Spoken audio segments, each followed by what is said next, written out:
Tiger. NATO is us. And when we needed them, we didn't need them, by the way.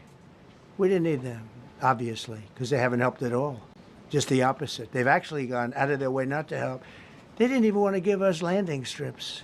He's great. And Pete, all I can say is that he was treated very unfairly. And now those same people that treated him unfairly, that fought against him, they called me up saying, what a great choice he was. They said, well, what happened during his nomination? What happened to you?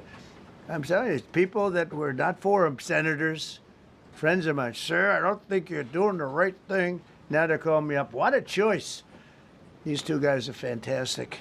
And John Ratcliffe was incredible. It was actually their genius that called us from, he was 40 miles away. And he said, you know, we're seeing something moving up in the mountain. This is at night.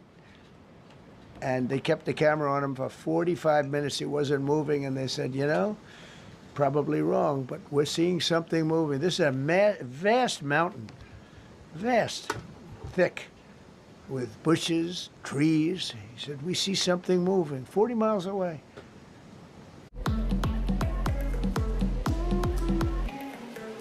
Right now, I'm the one. I made up my mind. I got up Tehran to the furthest sign. Check my shoes, I've been gone for my chucking on. Now the rubber's gone. Stood up and they said, we have him. And that was really the beginning of something incredible. We had an idea where he was, but not specifically. And it's a big mountain. So I want to thank the CIA, too. I don't think they get enough credit for the great job they've done. Yes, please. Yes. Thank you very much, Mr. President, for this great opportunity.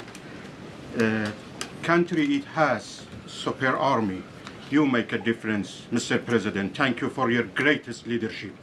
Thank you. I have two quick questions, Mr. President. What was your reaction when you learned that Kurdistan region had resumed exporting oil to the international market with your support as United States of America? Well, I expected that. We've gotten along with the Kurds for a long time, so I expected that. Another question, what would be your reaction if the Iranian people rise up against their regime during a ceasefire, Mr. President? Well, they should do it, but again, the consequences are great. I mean, they were told, if you protest, you will be shot immediately. You saw what happened to the young wrestler. He was a great champion, by the way. He was a great wrestler, one of the top in the world. And he and his two friends were hung. And all they did was say a little bit about liberty. They wanted liberty, and they were violently executed.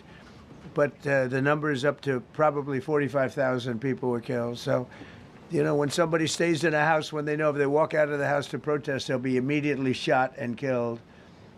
And they issued that, you know, that was publicly issued. It's not a secret. That's why so many people say, oh, well, why are you doing this way? We can't let Iran have a nuclear weapon. You know, we got regime change. We do. We're dealing with a much different regime than before. We're dealing with different people. They're smarter. I think they're sharper and far less radical. We have regime change, but we didn't do this for regime change. We did it for the fact, and my view was very simple. I saw somebody said, oh, he doesn't have a plan. I have the best plan of all, but I'm not going to tell you what my plan is. You know, they want me to say, here's my plan. We're going to attack at 9:47 in the morning, and then we're going to do this, and then we're going to... And if you don't do that, they say, I have a plan. These people know what the plan is. Everybody here knows what the plan is. But it's very unfair.